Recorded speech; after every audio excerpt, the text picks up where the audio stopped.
are here at AirVenture Oshkosh on the last day of a long show, but it's been fruitful for a lot of people. We trust that for Ed Fisher as well of Raceair Designs. I'm Dan Johnson, and we're going to talk about a couple of really interesting airplanes, but let's set the stage a little bit. This year is the 30th anniversary for one of aviation's most charming and most free segments, Part 103. And here we got a great example. The sign taped on the seat says Legal 103 Ultralight, and it is. I've known Ed's designs for some time, flown a few of them, and we're going to talk about two of them here today. So this one here, Ed, is which model is this for us, and how long have you been producing this one? This is the Raceair Skylite. This aircraft is 23 years old, 22 years old. We brought it here in 1991 and won Grand Champion Ultralight down on the farm. And Mary Jones did an article in Sport Aviation. It was well received, and this put us on the map for selling plans and components. Was this your first aircraft then? The first one that you brought to the party? The Zippy Sport was my first design of my own. I had built a Baby Lakes and a Sonorai before then. So this is my second design, and in 1991 we were well received, and since that time it's been a member of the family. This aircraft has got about 600 hours on it now. It's been recovered once. It's still flying strong, lifting me around the sky with the 28 horsepower engine still. Excellent. Which engine are you using on this Today we're back to the Rotax 277, 28 horsepower. You can still find them. Factory service center authorized overhauls. You can still buy them reasonably. We've also flown the aircraft with the Hearth F-33, which is a great little engine for the airplane. And if I build a flyaway factory Skylite, it will contain the F-33 engine with a warranty. Which, by the way, Ed can do. So let's review a little bit why these kinds of airplanes that fit the 103 segment are so cool. No pilot license required, no N numbers, no aircraft certification, no medical needed for the pilot, and the manufacturer, if he chooses and the customer wishes, can fully build it for you and you can fly it away. Now you're going to require that they have some knowledge about Absolutely. this. You're not just going to hand it to anybody that walks up off the street. So that's the control in the situation. But if that's not aviation freedom, I don't know what is. We love Part 103, and I never intend to ever get rid of this airplane. It's just been great. It's been fun. We have experimental amateur build aircraft that I've designed as well.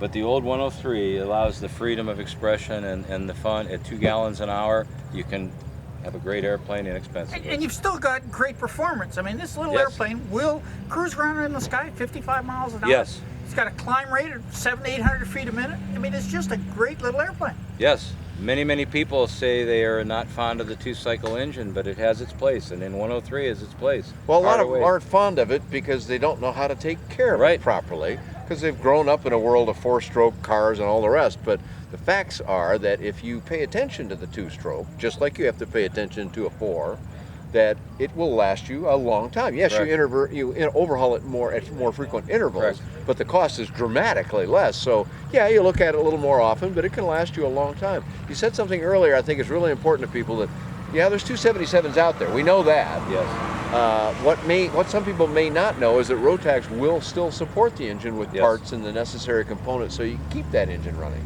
Correct. Lockwood Aviation has a lot of parts. I've dealt with them on purchasing parts for overhaul, and you can buy an overhauled engine anywhere from $1,200 to $1,800 for this aircraft. Okay, so let's talk a little bit about, we don't need the exact price because these things change and the video will be around for a while, but give us ballpark estimate for what it takes to get this aircraft pretty much as I see it in the air from a cost standpoint. As a home builder, if you purchase my drawings, there's only one part of this aircraft that's proprietary, and that is the widget, which is the wing rib attach cup. Everything else on this aircraft you can build from raw materials, and if you use a used overhauled engine, you can still today, in 2012, build this for less than $10,000. That's pretty remarkable. What about if you do the whole thing for them? If you do the whole thing, you want an aircraft in a 2-color paint job that I have test flown, and you can come with your trailer and pick it up, $19,950 with the Hearth engine, which has a 1-year warranty. Okay, so people are saying that, well, yes, I understand maybe you can make a 103 in a trike or a powered parachute or something like that, but you can't do it in a fixed-wing airplane, and here we have proof right in front of us or right behind us that that's simply not the case. Correct. There are 3-axis airplanes that fly well and do good things that are available inexpensively, and that you can fly under this rule, which is now 30 years old, and I don't know when it'll ever expire. I don't think it will. We so hope that's it great. stays. So There's over 100 of these flying right now from home builders. Is that right? That's Yes. excellent. So that leads right to the next question about, well, what's it all made of? What are the component parts here that I see some aluminum, I see some welded steel. Give me the kind of the general review Right. of what it's made of. The basic steel tube fuselage, 4130, welded, gas or TIG. The lift struts are aluminum, the landing gear legs are aluminum, tube within a tube. The wings are the typical ladder construction of the early ultralight days. Okay, Tubular aluminum spars, rigid tubular drag and anti-drag bracing, fabric covered with nose ribs. Tail is aluminum. Fabric is Dacron 1.7. This particular recover job is with dope, nitrate and butyrate. You can use latex, you can use urethanes. I chose dope on this one. It's fairly light if you put a few coats on. And so a typical home builder or somebody who says, okay, I've never really tackled this kind of thing before, but I'm intrigued and I want to stay on a budget. What kind of time does it take them and how difficult will it be for them? A first-time builder told me he spent 700 man-hours. Okay. I've had people spend 1,500 man-hours. I'm telling the crowds, plan on 1,000 hours of your spare time. Build this airplane $100 at a time. When you're done, you got a paid-for airplane that's brand new. That's pretty cool. So. But you also sell subcomponents for the plane as well, Ed? Correct. I do offer a pre-welded fuselage, axle kits, wing rib kits to speed him up. You trade time for money. And but some of the, like, for example, I wouldn't try and tackle welding myself. Not you have to go get educated about it if Correct. you know what I know, and I don't know much about that kind of thing. So I could get those parts from you Correct. already done. Correct. There's no requirement that you lay out a bunch of cash for a complete kit. You do it at your pace, you do it at your financial pace, $100 at a time, or if you want to buy a fuselage and speed you up immediately, that's great too. I love the $100 at a time, Ron. Yes. That's great. It's a payment plan, but not one you have to go to the bank to get. Right. So No approval required. Now, we've also got a little biplane here. Maybe we'll go and have a look at it too. I think Correct. so. I'm kind of looking over Ed's shoulder here and kind of got my eyes on that pretty red biplane. Let's do that.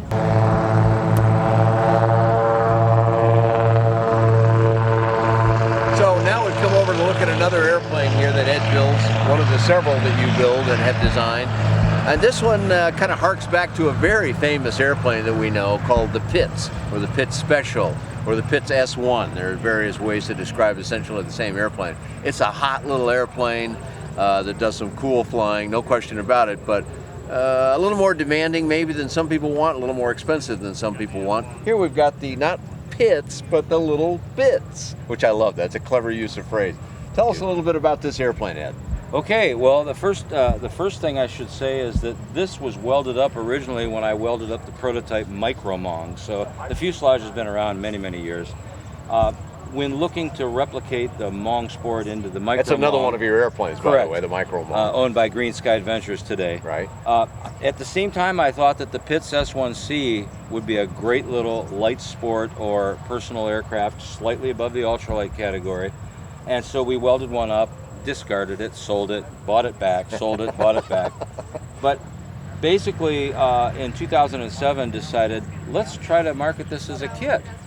Finished the airplane, took it to Sun and Fun, as you see it, but with a water-cooled Rotax 582 engine. Okay. And thought that maybe it would appeal to the IAC for primary category aerobatics. It's stressed to 4.4 and 3.1. That didn't really gel, and I took a job out of state, so I left it alone. But last winter, we decided to go ahead and re-engine it with a 503 Rotax and to make the construction drawings available so the home builder could build one, $100 at a time. Okay, love that phrase. So here we are today with a 503 powered Lil Bitts. This is a tremendously great performing airplane for what it is. It's a draggy biplane, but it's bigger. Yeah, but with 50 horsepower on a light, small aircraft Correct. like this, I'm guessing this will really do some stuff. It does. The performance specs on the 582 were approximately 98 mile an hour cruise speed and 1,500 feet a minute rate of climb. With the little 503, which is 11, 12 horsepower less, I'm still getting 1,000 feet a minute. Is that right? I'm down to about 91 mile an hour cruise. But the big deal with the Lil Bitts is to make it caricature as a Pitts Special, but it's got more wing sweep, more wing area, more tail area. The gears moved aft. It weighs 415 pounds empty as you see it. Wow. So it's several hundred pounds lighter than an S1S that would have a Lycoming in it. Right, yeah, pretty big engine. And Yes. I knew a fellow who's a very, very talented pilot who's one of these kind of guys that gets into any airplane and flies it beautifully. And he had a Pitts S1 for a while. And I said, well, you know, how is it to land? And he says, well, about every other one's a good one. Yeah. And for him, that's quite a statement because this guy has got wings growing out of his back. Yeah. Is this one a little less of a handful to fly than the Very S1? much so. Very much so. I did fly a Pitts S1C. There's some things I've done with this aircraft to make it more user-friendly, and I'll start with the nose bowl because I took a standard Pitts nose bowl and I narrowed it 4 inches. That makes this visibility right here a lot better. Oh yeah, right. Visibility is one of the problems of the that big old wide engine out here. The people get in trouble when they can't see and they panic. Yeah. Secondly, I moved the landing gear back 2 inches from where it is on a Pitts Special. Okay. Lightens the tail wheel load on the ground CG. Everybody knows how well a Cassett Racer goes down the runway. Its gears as far back as you dare put it, and this is getting to that point. Okay. The other thing is I raised the seat 1 inch from what it is on the Pitts drawings. You're out of it more. You're not sitting in this cocoon. Yeah, you're kind of down in the pits, boy. The tail comes up in about 3 seconds on full throttle takeoff. You've got the world. You can see it. On landing, you fly a standard pattern. You don't do a fighter approach like you do in a Pitts and slip in. I can fly a downwind, a base, and a final looking at the runway. If I approach at 65 to 70, I'm looking at the runway the entire time until I flare. And then I just keep the 2 triangles the same size on either side, which is the edge of the runway paint job and the side of the column. An angle created right in here you're talking about. Correct. Where your eyes can sort of pick it up in peripheral vision. In your Pitts Special, your periphery is here and here. On the Little Bitts, it's here and here. You can see that much more.